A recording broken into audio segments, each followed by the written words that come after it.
গোপাল, গতবার তুমি আসল হীরাটি উদ্ধার করে নিয়ে আসার পর কিছুটা অর্থ সংকট দূর হয়েছে ঠিকই, কিন্তু এখনও যে পুরোপুরি ঘাটতি মিটল না। এর একটা উপায় তোমাকে বের করতেই হবে। তোমার বুদ্ধিই যে এখন আমাদের শেষ ভরসা। মহারাজ, চিন্তার কোনো কারণ নেই। আমার কাছে একটি দারুণ উপায় আছে, যাতে কোষাগার অর্থে ভরে উঠবে। কি এমন বুদ্ধি তোমার? রাজকোষের অভাব মেটাবে কিনা তুমি? চুপ করে বসে থাকো। মহারাজ, আজ থেকে রাজ্যে একটি নতুন নিয়ম চালু করুন। ঘোষণা করুন, রাজ্যের সবচেয়ে জ্ঞানী মানুষকে প্রতি মাসে স্বর্ণমুদ্রা দিয়ে পুরস্কৃত করা হবে।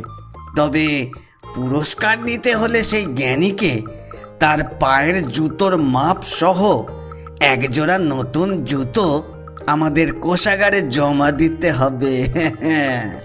এ আবার কেমন নিয়ম গোপাল? জুতো দিয়ে কি হবে? আজ্ঞে মহারাজ, এর মধ্যেই তো লুকিয়ে আছে সেই আসল কৌশল। এই জুতোই হবে জ্ঞানের প্রতীক। সেনাপতি, আমি জানি গোপালের উদ্দেশ্যটা কি।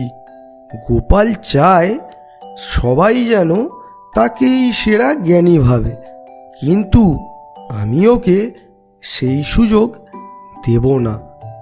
এই পুরস্কারের টাকা আমার চাই চাই। কিন্তু মন্ত্রী মশাই, গোপালের বুদ্ধির কাছে শোনো, আমি জানি যুক্তিতে গোপালকে হারানো যাবে না, তাই আমি অন্য পথ নেব। তুমি আজ রাতেই চুপি চুপি গোপালের বাড়ি যাবে এবং গোপালের সব জুতোগুলো চুরি করে নিয়ে আসবে। সব জুতো চুরি? কিন্তু কেন? আরে বোকা, গোপালের কাছে কোনো জুতো না থাকলে সে পুরস্কার নিতে যাবে কি করে? নিয়ম তো জুতো সমেত পুরস্কার নেয়া। ঘোষণা করা হচ্ছে, এই মাসের সবচেয়ে জ্ঞানী হলেন আমাদের প্রিয় গোপাল ভাঁড়। গোপাল, এগিয়ে এসো। 1 মিনিট মহারাজ, গোপাল পুরস্কারটা নিতে পারবে না। কেন মন্ত্রী? মহারাজ, গোপাল নিজেই তো নিয়ম করেছে, পুরস্কার নিতে হলে একজোড়া নতুন জুতো সঙ্গে আনতে হবে। গোপালকে জিজ্ঞাসা করুন তার কাছে এখন জুতো আছে কি না। ইস, এ কি হলো? কাল রাতে আমার সব জুতোগুলো কে যেন চুরি করে নিয়ে গেছে, একটাও নেই। হা হা হা, দেখলেন মহারাজ, গোপাল তো নিজের নিয়মেই ফেসে গেল। এবার পুরস্কারের টাকাটা আমাকেই দিন, আমি তো রাজ্যের দ্বিতীয় জ্ঞানী। ওহ, এটাই তো নিয়ম, জুতো ছাড়া। মহারাজ দাঁড়ান, আমার কাছে জুতো নেই তো কি হয়েছে, কিন্তু বুদ্ধি তো আছে। আমি তো বুদ্ধি দিয়েই এই পুরস্কার জিতেছি। এই যে গোপাল, যা বলার পরিষ্কার করে বলো তো। মহারাজ, জুতো নেই ঠিকই, কিন্তু জুতোর মাপ তো আছে।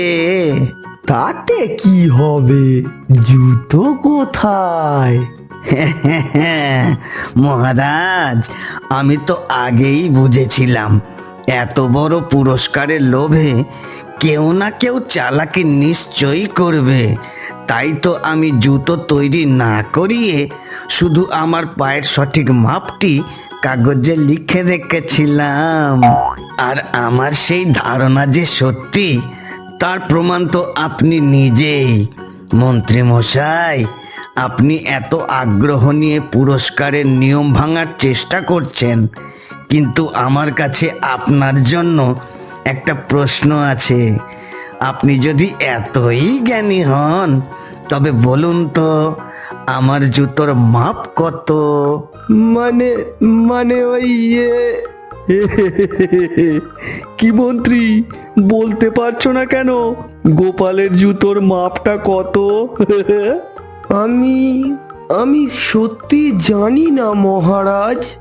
দেখলেন তো মহারাজ, ইনি আমার জুতো চুরি করলেন, কিন্তু তার মাপটি নিতে ভুলে গেলেন। জুতো চুরি করা সহজ, কিন্তু জুতোর মাপ সম্পর্কে জ্ঞান থাকাটাই প্রকৃত জ্ঞানীর পরিচয়। আমি নিশ্চয়ই জানতাম ইনি সেই স্বর্ণমুদ্রা পাওয়ার যোগ্য একদমই নন। বাহ গোপাল বাহ, তোমার বুদ্ধির কাছে কেউ দাঁড়াতে পারে না।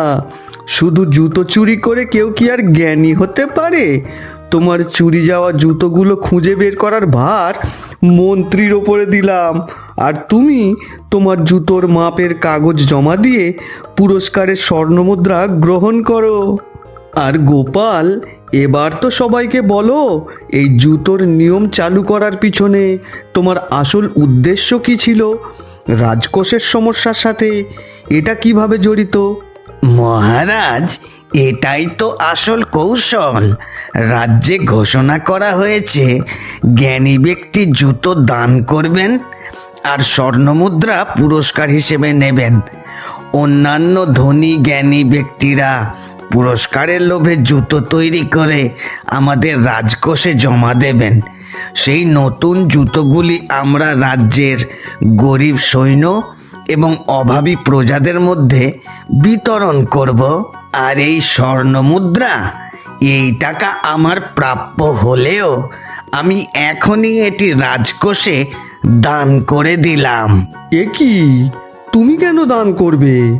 মহারাজ, কারণ আমার আসল উদ্দেশ্য ছিল বুদ্ধি দিয়ে কোষাগারে অর্থ ফিরিয়ে আনা।